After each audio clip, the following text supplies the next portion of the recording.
बताते हैं फैजी साहब को क्यों अरेस्ट किया। ये लोग बताते हैं कि केरला में जब 2022 या 2020 में पॉपुलर फ्रंट ऑफ इंडिया का एक ऑफिस राइड हुआ, उस टाइम में एक कागज़ मिला, उसमें फैजी साहब बोलकर लिखकर है। उसमें क्या लिखकर है, इलेक्शन कैसा एक कैंडिडेट को पार्टी इलेक्ट करती है, कैंडिडेट को इलेक्शन करने का एक तरीका जो है उसके बारे में लिख के वो फैजी साहब बोलकर लिखा है। ये popular front of India direction दिया। कौन फैजी साहब? यही फैजी साहब MK फैजी बोलकर कौन कैसा मालूम हुआ? ये दूसरी चीज, इसमें पार्टी बोलकर लिखा है, पार्टी बोलकर SDPA बोलकर कौन लिखा है? तो ये सब क्या है? एक कॉन्स्पिरेसी है। एक कॉन्स्पिरेसी के तहत ये सब करने का एक काम, क्योंकि जैसा कि आपको मालूम है जब NRC CAA लाने का जो मामला आया, उस टाइम में भी जो लोग जो आवाज़ उठाए उनको भी ऐसा ही एजेंसीज को यूज़ करके अरेस्ट किया गया था, कार्रवाई किया गया था। वैसा ही एक साजिश है जो वक्फ अमेंडमेंट बिल का खिलाफ जो आवाज़ उठाई SDPI, तो उसको जैसे SDPI का नेशनल प्रेसिडेंट को एक साजिश का तहत इसका अरेस्ट किया गया। तो हम साफ साफ बताना चाहते हैं कि देखिए, हम जो वक्फ अमेंडमेंट बिल है एंटी कॉन्स्टिट्यूशनल है, ये 20 करोड़ मुसलमान का खिलाफ कार्रवाई है। तो इसलिए इसके ऊपर हम लोग आवाज़ उठाएंगे। SDPA का आखिरी कारकुन अगर बच गया तो तब भी हम लोग आवाज़ उठाएंगे। ये कौम मिल्लत का और हमारे एक वक्फ का अपनी एक पर्सनल इश्यू है। ये टोटल 1000 करोड़ रुपीस का प्रोजेक्ट है। 1000 करोड़ रुपीस रख लेकर एक गवर्नमेंट को गिरा के दूसरे गवर्नमेंट लाया। तो इसका असेंबली में चर्चा हुआ। कोई ED का राइड नहीं है, कोई ED का कार्रवाई नहीं है, कोई एजेंसीज का कार्रवाई नहीं है। वैसा ही यहाँ के जो BJP का लीडर नेता यत्नाल ओपनली बोला, जो लोग 1000 करोड़ रुपए देते हैं अपना हाईकमांड को, वो CM बन सकता है। अभी तक एक भी BJP को लीडर को ED या NIA अरेस्ट क्यों नहीं किया? हालांकि इनके ऊपर बहुत सारे इल्ज़ामात आया था। Democratic party of India Karnataka का जानिब से, स्टेट कमेटी के जानिब से आज जो प्रेस कॉन्फ्रेंस ऑर्गेनाइज किए हैं, मेरे साथ हमारे अब्दुल हन्नान साहब हैं, हमारे स्टेट के वाइस प्रेसिडेंट हैं। वैसा ही हमारा अफसर कुडलीपेट साहब हैं, स्टेट जनरल सेक्रेटरी हैं, और मुजाहिद पाशा साहब स्टेट जनरल सेक्रेटरी भी आज मौजूद हैं। आज इस प्रेस कॉन्फ्रेंस बुलाने का ये मकसद है, जैसा कि अब तमाम लोगों को मालूम है, परसों रात, कल सुबह हमारे social democratic party of India के नेशनल प्रेसिडेंट MK फैजी साहब को जो ED एनफोर्समेंट डायरेक्टरेट अरेस्ट किया है, उस सिलसिले में हम लोग इसको कंडेम करते हैं, क्योंकि ये एक नफ़रत का सियासत का एक हिस्सा है। क्योंकि 2014 में जब BJP आया है, उसके बाद हम लोग देखते आए हैं जो BJP हुकूमत का ख़िलाफ़ कौन कौन आवाज़ उठाते हैं, इनका एंटी पीपल पॉलिसीज़ के बारे में बात करते हैं, इनका गलतियों को लोगों तक पहुंचाते हैं, ऑर्गेनाइज करते हैं, उनको ये टारगेट किया जा रहा। उसका टारगेट का नतीजा ही है अभी MK फैजी साहब को ED ने अरेस्ट जो किया। इससे पहले भी बहुत सारे अपोजिशन पॉलिटिकल पार्टीज़ को, चिदम्बरम जैसा, DK शिव कुमार जैसा, और आम आदमी का अरविंद केजरीवाल जैसा बहुत सारे लोगों को इन्होंने अरेस्ट किया। हम पूछने चाहते हैं कि इस जो ED हो या नहीं हो, जो भी एजेंसीज, ओनली अपोजिशन लीडर्स क्यों आपको मिलते हैं? अभी तक एक भी बीजेपी को लीडर को ईडी या एनआईए अरेस्ट क्यों नहीं किया? हालांकि इनके ऊपर बहुत सारे इल्जामात आया था। कर्नाटक में जो गवर्नमेंट, लास्ट गवर्नमेंट, इससे पहले का जो गवर्नमेंट, यानी कि जेडीएस और कांग्रेस का गवर्नमेंट बदलकर जो बीजेपी का हुकूमत आया, उस टाइम में 17 एमएलए जो कांग्रेस और जेडीएस से बीजेपी को ज्वाइन हुए। बहुत बड़ा एक इल्जामात आया था कि एक एक एमएलए 50 करोड़ रुपए लिए। बीजेपी के एमएलए ये जो जाहिर करे थे, असेंबली में इसके चर्चा हुआ था। टोटल 1000 करोड़ रुपीस का प्रोजेक्ट है। 1000 करोड़ रुपीस रख लेकर एक गवर्नमेंट को गिरा के दूसरे गवर्नमेंट लाया। तो इसका असेंबली में चर्चा हुआ। कोई ईडी का राइड नहीं है, कोई ईडी का कार्रवाई नहीं है, कोई एजेंसीज का कार्रवाई नहीं है। वैसा ही यहाँ के जो, यानी ये सब ऐसे बहुत बड़े इल्जामात, बहुत बड़े चीज़ें जो असेंबली में सब चर्चा होता है, उस टाइम में कोई ईडी राइड नहीं होता। अपोजिशन लीडर्स जो आवाज़ उठाते एसडीपी के बारे, यानी कि अपोजिशन के बारे में, बीजेपी के बारे में, उस टाइम में ऐसा एक एजेंसीज को मिसयूज करके जो अरेस्ट करते हैं। अभी एमके फैजी साहब को क्यों अरेस्ट किया? अब जैसा कि मालूम है आपको, जो बीजेपी एंटी कॉन्स्टिट्यूशनली जो वक्फ अमेंडमेंट बिल लाना चाहता है, हालांकि वक्फ अमेंडमेंट बिल जो है, वक्फ ये मुस्लिम रिलेटेड इश्यू है।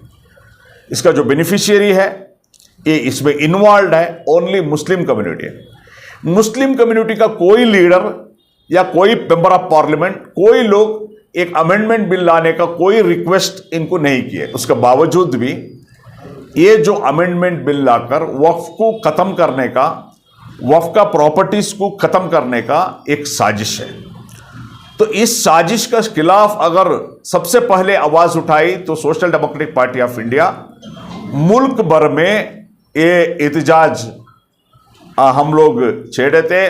मुल्क भर में एहतजाज अवेयरनेस हम लोग किए थे, क्योंकि जैसा कि आपको मालूम है, जब एनआरसी सीए लाने का जो मामला आया, उस टाइम में भी जो लोग जो आवाज़ उठाए उनको भी ऐसा ही एजेंसीज को यूज़ करके अरेस्ट किया गया था, कार्रवाई किया गया था। वैसा ही एक साजिश है जो वक्फ अमेंडमेंट बिल का खिलाफ जो आवाज़ उठाई एसडीपीआई, तो उसको वजह से एसडीपी का नेशनल प्रेसिडेंट को एक साजिश का तहत इसका अरेस्ट किया गया।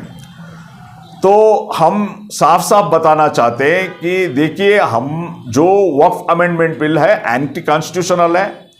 ये 20 करोड़ मुसलमान का खिलाफ कार्रवाई है, तो इसलिए इसके ऊपर हम लोग आवाज़ उठाएंगे। एसडीपी का आखिरी कारकुन अगर बच गया तो तब भी हम लोग आवाज़ उठाएंगे। ये कौम मिल्लत का और हमारे एक वक्फ का अपनी एक पर्सनल इश्यू है ये, तो ये इश्यू को हम लोग एड्रेस करेंगे।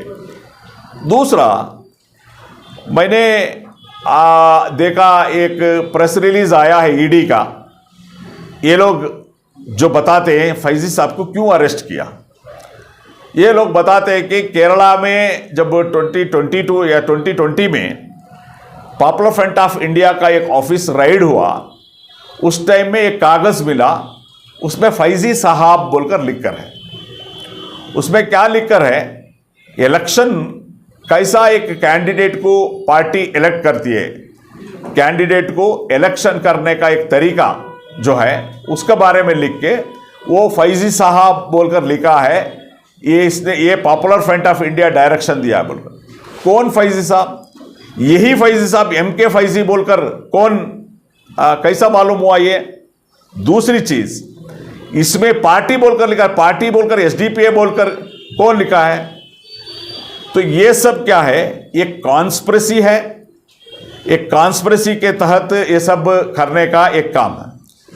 ये लोग ऐसा बताता है ना, इससे पहले जितने भी लीडर्स जो अलग अलग पॉलिटिकल पार्टी में थे, इनका ऊपर यानी सीबीआई ईडी इंक्वायरी हुआ, शुवेंदु अधिकारी नारदा स्टिंग ऑपरेशन, शुवेंदु अधिकारी के बारे में लोकसभा एमपी, उसके ऊपर सीबीआई का ये था, उसने बीजेपी को ज्वाइन किया, उसके बाद उसका केस उधर ही खत्म हो गया। Ajit Pawar economic affairs wing Mumbai police filed closure report, उन्होंने जो बीजेपी एनडीए को ज्वाइन के बाद अजित पवार का केस भी क्लोज हो गया।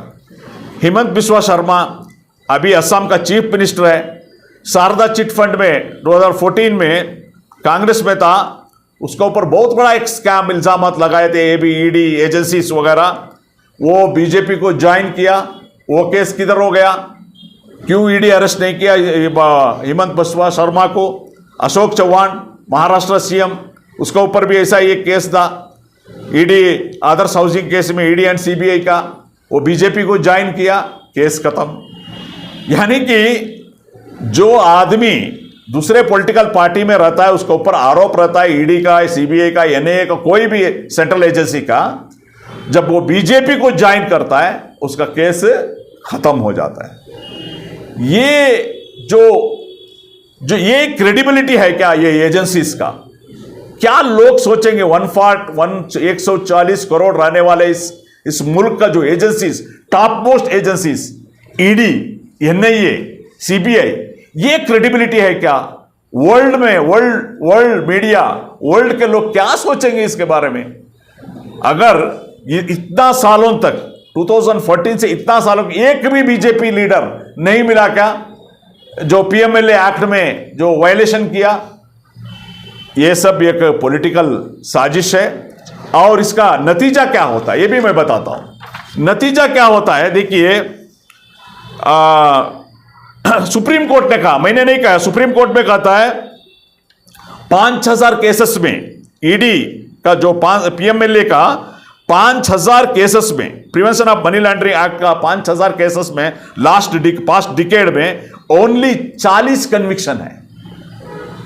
2019 to 24 यूनियन गवर्नमेंट यानी कि पार्लियामेंट में बताया गया 911 प्रोसिक्यूशन केसेस में ओनली 42 केसेस कन्विक्शन हुआ, ओनली 6.42%। ये क्यों होता है? क्योंकि जब झूठा केस आप लोग फाइल करते हैं, कुछ प्रूव नहीं रहता, झूठा केस खाली कागज में, अभी फैजी साहब का केस ही देखो, फैजी साहब बोलकर एक पेपर मिला, ये लोग को कैसा मालूम यही एमके फैजी है, पार्टी का नाम यही एसडीपीए बोलकर कैसे मालूम हुआ? ये सब एक साजिश है। तो ऐसा गलत लोगों को साजिश के पॉलिटिकल साजिश की वजह से जो अपोजिशन को खामोश करने का एक साजिश में ऐसा जो करते हैं, तो इसमें क्या होता है, इनको प्रूव भी नहीं कर सकते, इसलिए ये जो कन्विक्शन रेट ऐसा है। ये सुप्रीम कोर्ट ने कहा। सुप्रीम कोर्ट ने और एक बात कहा, ये डौरी केस का जैसा हराश करने के लिए कर रहे क्या? ये भी लास्ट टाइम एक बेल का इसमें डिस्कशन हुआ था। आप लोग जैसा डौरी केस को मिसयूज कर हराश करते हैं, ऐसा हराश कर रहे क्या ईडी बोलकर सुप्रीम कोर्ट ने पूछा। तो ये सब एक हरास करने का, एक पॉलिटिकल अपोजिशन के लिए, जो अपोजिशन लीडर्स को आवाज बंद करने का एक काम ये करें, इसमें हम लोग पीछे हटने वाले नहीं हैं, क्योंकि हम कॉन्स्टिट्यूशन का मुताबिक काम करते हैं।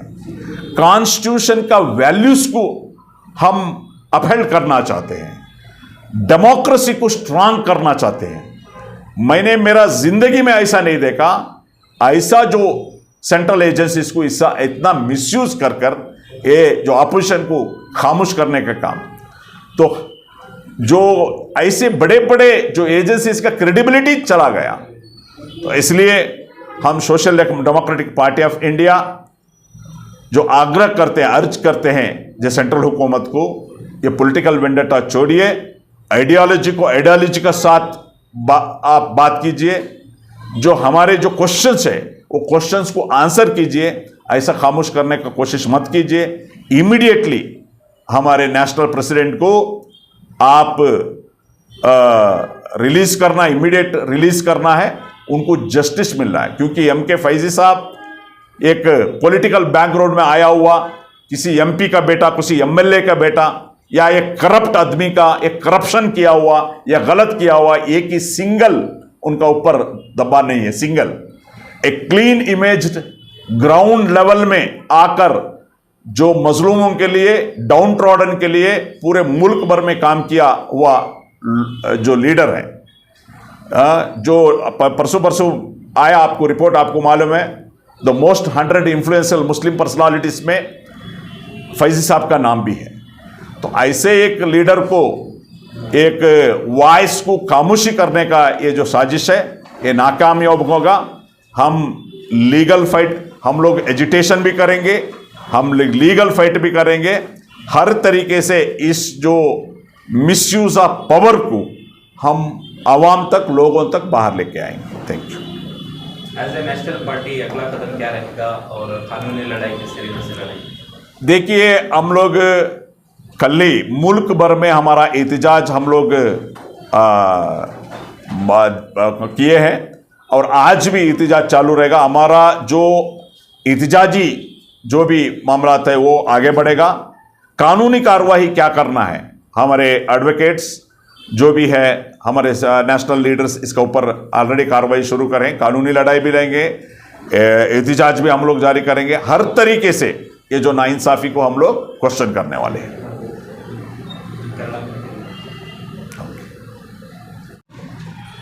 यानी ये सब ऐसे बहुत बड़े इल्ज़ामात, बहुत बड़े चीज़ें जो असेंबली में सब चर्चा होता है, उस टाइम में कोई ईडी रेड नहीं होता। अपोजिशन लीडर्स जो आवाज़ उठाते एसडीपी के बारे, यानी कि अपोजिशन के बारे में, बीजेपी के बारे में, उस टाइम में ऐसा एक एजेंसीज को मिसयूज करके जो अरेस्ट करते हैं। अभी एमके फैजी साहब को क्यों अरेस्ट किया? अब जैसा कि मालूम है आपको, जो बीजेपी एंटी कॉन्स्टिट्यूशनली जो वक्फ अमेंडमेंट बिल लाना चाहता है, हालांकि वक्फ अमेंडमेंट बिल जो है, वक्फ ये मुस्लिम रिलेटेड इश्यू है। इसका जो बेनिफिशियरी है ये इसमें इन्वॉल्व है ओनली मुस्लिम कम्युनिटी है। मुस्लिम कम्युनिटी का कोई लीडर या कोई मेंबर ऑफ पार्लियामेंट, कोई लोग एक अमेंडमेंट बिल लाने का कोई रिक्वेस्ट इनको नहीं किए। उसके बावजूद भी ये जो अमेंडमेंट बिल लाकर वक्फ को ख़त्म करने का, वक्फ का प्रॉपर्टीज को ख़त्म करने का एक साजिश है। तो इस साजिश के खिलाफ अगर सबसे पहले आवाज़ उठाई तो social democratic party of India मुल्क भर में ये एहतजाज हम लोग छेड़े थे। मुल्क भर में एहतजाज अवेयरनेस हम लोग किए थे, क्योंकि जैसा कि आपको मालूम है, जब एनआरसी सीए लाने का जो मामला आया, उस टाइम में भी जो लोग जो आवाज़ उठाए उनको भी ऐसा ही एजेंसीज को यूज़ करके अरेस्ट किया गया था, कार्रवाई किया गया था। वैसा ही एक साजिश है जो वक्फ अमेंडमेंट बिल का खिलाफ जो आवाज़ उठाई एसडीपीआई, तो उसको वजह से एसडीपीआई का नेशनल प्रेसिडेंट को एक साजिश का तहत इसका अरेस्ट किया गया। तो हम साफ साफ बताना चाहते हैं कि देखिए, हम जो वक्फ अमेंडमेंट बिल है एंटी कॉन्स्टिट्यूशनल है, ये 20 करोड़ मुसलमान का खिलाफ कार्रवाई है। तो इसलिए इसके ऊपर हम लोग आवाज़ उठाएंगे। एसडीपीआई का आखिरी कारकुन अगर बच गया तो तब भी हम लोग आवाज़ उठाएंगे। ये कौम व मिल्लत का और हमारे एक वक्फ का अपनी एक पर्सनल इश्यू है ये, तो ये इश्यू को हम लोग एड्रेस करेंगे। दूसरा, मैंने देखा एक प्रेस रिलीज आया है ईडी का, ये लोग जो बताते हैं फैजी साहब को क्यों अरेस्ट किया। ये लोग बताते हैं कि केरला में जब 2022 या 2020 में पॉपुलर फ्रंट ऑफ इंडिया का एक ऑफिस राइड हुआ, उस टाइम में एक कागज़ मिला, उसमें फैजी साहब बोलकर लिखकर है। उसमें क्या लिखकर है, इलेक्शन कैसा एक कैंडिडेट को पार्टी इलेक्ट करती है, कैंडिडेट को इलेक्शन करने का एक तरीका जो है उसके बारे में लिख के वो फैजी साहब बोलकर लिखा है। ये popular front of India direction दिया बोलकर। कौन फैजी साहब? यही फैजी साहब एमके फैजी बोलकर कौन कैसा मालूम हुआ ये? दूसरी चीज, इसमें पार्टी बोलकर लिखा है, पार्टी बोलकर एसडीपीए बोलकर कौन लिखा है? तो ये सब क्या है? एक कॉन्स्पिरेसी है, एक कॉन्स्पिरेसी के तहत ये सब करने का एक काम है। ये लोग ऐसा बताता है ना, इससे पहले जितने भी लीडर्स जो अलग अलग पॉलिटिकल पार्टी में थे, इनका ऊपर यानी सीबीआई ईडी इंक्वायरी हुआ। शुभेंदु अधिकारी, नारदा स्टिंग ऑपरेशन, शुभेंदु अधिकारी के बारे में लोकसभा एमपी, उसके ऊपर सीबीआई का ये था, उसने बीजेपी को ज्वाइन किया, उसके बाद उसका केस उधर ही खत्म हो गया। Ajit Pawar, economic officers wing, Mumbai police filed closure report. उन्होंने जो बीजेपी एनडीए को ज्वाइन के बाद अजित पवार का केस भी क्लोज हो गया। हेमंत बिस्वा शर्मा अभी असम का चीफ मिनिस्टर है।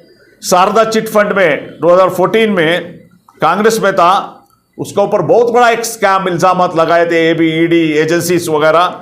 वो बीजेपी को ज्वाइन किया, वो केस किधर हो गया? क्यों ईडी अरेस्ट नहीं किया हेमंत बिस्वा शर्मा को? अशोक चौहान महाराष्ट्र सीएम, उसके ऊपर भी ऐसा एक केस था, ईडी आदर्श हाउसिंग केस में ईडी एंड सीबीआई का, वो बीजेपी को ज्वाइन किया, केस खत्म। यानी कि जो आदमी दूसरे पॉलिटिकल पार्टी में रहता है, उसके ऊपर आरोप रहता है ईडी का, सीबीआई का, एनआईए का, कोई भी सेंट्रल एजेंसी का, जब वो बीजेपी को ज्वाइन करता है, उसका केस खत्म हो जाता है। ये जो ये क्रेडिबिलिटी है क्या ये एजेंसीज का? क्या लोग सोचेंगे? 140 करोड़ रहने वाले इस मुल्क का जो agencies, top most agencies, ED, NIA, CBI, ये क्रेडिबिलिटी है क्या? वर्ल्ड में, वर्ल्ड मीडिया, वर्ल्ड के लोग क्या सोचेंगे इसके बारे में? अगर ये इतना सालों तक 2014 से इतना सालों एक भी बीजेपी लीडर नहीं मिला क्या जो पीएमएलए एक्ट में जो वायलेशन किया? ये सब एक पॉलिटिकल साजिश है। और इसका नतीजा क्या होता है ये भी मैं बताता हूं। नतीजा क्या होता है देखिए, सुप्रीम कोर्ट ने कहा, मैंने नहीं कहा, सुप्रीम कोर्ट में कहता है 5000 केसेस में ईडी का जो पीएमएलए का 5000 केसेस में, prevention of money laundering act का 5000 केसेस में पास्ट डिकेड में ओनली 40 कन्विक्शन है। 2019 टू 24 यूनियन गवर्नमेंट यानी कि पार्लियामेंट में बताया गया 911 प्रोसिक्यूशन केसेस में ओनली 42 केसेस कन्विक्शन हुआ, ओनली 6.42%। ये क्यों होता है? क्योंकि जब झूठा केस आप लोग फाइल करते हैं, कुछ प्रूव नहीं रहता, झूठा केस खाली कागज में। अभी फैजी साहब का केस ही देखो, फैजी साहब बोलकर एक पेपर मिला, ये लोग को कैसा मालूम यही एमके फैजी है? पार्टी का नाम बोलकर यही एसडीपीए बोलकर कैसे मालूम हुआ? ये सब एक साजिश है। तो ऐसा गलत लोगों को साजिश के पॉलिटिकल साजिश की वजह से जो अपोजिशन को खामोश करने का एक साजिश में ऐसा जो करते हैं, तो इसमें क्या होता है, इनको प्रूव भी नहीं कर सकते। इसलिए ये जो कन्विक्शन रेट ऐसा है, ये सुप्रीम कोर्ट ने कहा। सुप्रीम कोर्ट ने और एक बात कहा, ये डौरी केस का जैसा हराश करने के लिए कर रहे क्या? ये भी लास्ट टाइम एक बेल का इसमें डिस्कशन हुआ था। आप लोग जैसा डौरी केस को मिसयूज कर हराश करते हैं, ऐसा हराश कर रहे क्या ईडी बोलकर सुप्रीम कोर्ट ने पूछा। तो ये सब एक हरास करने का, एक पॉलिटिकल अपोजिशन के लिए, जो अपोजिशन लीडर्स को आवाज बंद करने का एक काम ये कर ले करें। इसमें हम लोग पीछे हटने वाले नहीं हैं, क्योंकि हम कॉन्स्टिट्यूशन का मुताबिक काम करते हैं। कॉन्स्टिट्यूशन का वैल्यूज को हम अपहेल्ड करना चाहते हैं, डेमोक्रेसी को स्ट्रांग करना चाहते हैं। मैंने मेरा जिंदगी में ऐसा नहीं देखा, ऐसा जो सेंट्रल एजेंसीज को इतना मिसयूज कर ये जो अपोजिशन को खामोश करने का काम, तो जो ऐसे बड़े बड़े जो एजेंसीज का क्रेडिबिलिटी चला गया। तो इसलिए हम social democratic party of India जो आग्रह करते हैं, अर्ज करते हैं जो सेंट्रल हुकूमत को, ये पॉलिटिकल वेंडेटा छोड़िए, आइडियोलॉजी को आइडियोलॉजी का साथ आप बात कीजिए, जो हमारे जो क्वेश्चंस है वो क्वेश्चंस को आंसर कीजिए, ऐसा खामोश करने का कोशिश मत कीजिए। इमीडिएटली हमारे नेशनल प्रेसिडेंट को आप रिलीज करना, इमीडिएट रिलीज करना है, उनको जस्टिस मिलना है। क्योंकि एम.के. फैजी साहब एक पॉलिटिकल बैकग्राउंड में आया हुआ किसी एमपी का बेटा, किसी एमएलए का बेटा, या एक करप्ट आदमी का, एक करप्शन किया हुआ या गलत किया हुआ, एक ही सिंगल उनका ऊपर दबा नहीं है। सिंगल एक क्लीन इमेज ग्राउंड लेवल में आकर जो मजलूमों के लिए, डाउन ट्रॉडन के लिए पूरे मुल्क भर में काम किया हुआ जो लीडर है, जो परसों आया आपको रिपोर्ट, आपको मालूम है the most 100 influential Muslim personalities में फैजी साहब का नाम भी है।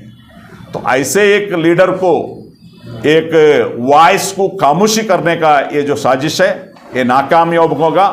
हम लीगल फाइट, हम लोग एजिटेशन भी करेंगे, हम लीगल फाइट भी करेंगे। हर तरीके से इस जो मिसयूज ऑफ पावर को हम आवाम तक, लोगों तक बाहर लेके आएंगे। Thank you. As a national party अगला कदम क्या रहेगा और कानूनी लड़ाई किस तरीके से लड़ेगी? देखिए, हम लोग कल ही मुल्क भर में हमारा एहतजाज हम लोग किए हैं और आज भी एहतजाज चालू रहेगा। हमारा जो एहतजाजी जो भी मामला है वो आगे बढ़ेगा। कानूनी कार्रवाई क्या करना है, हमारे एडवोकेट्स जो भी है, हमारे नेशनल लीडर्स इसके ऊपर ऑलरेडी कार्रवाई शुरू करें। कानूनी लड़ाई भी रहेंगे, एहतजाज भी हम लोग जारी करेंगे। हर तरीके से ये जो नाइंसाफ़ी को हम लोग क्वेश्चन करने वाले हैं।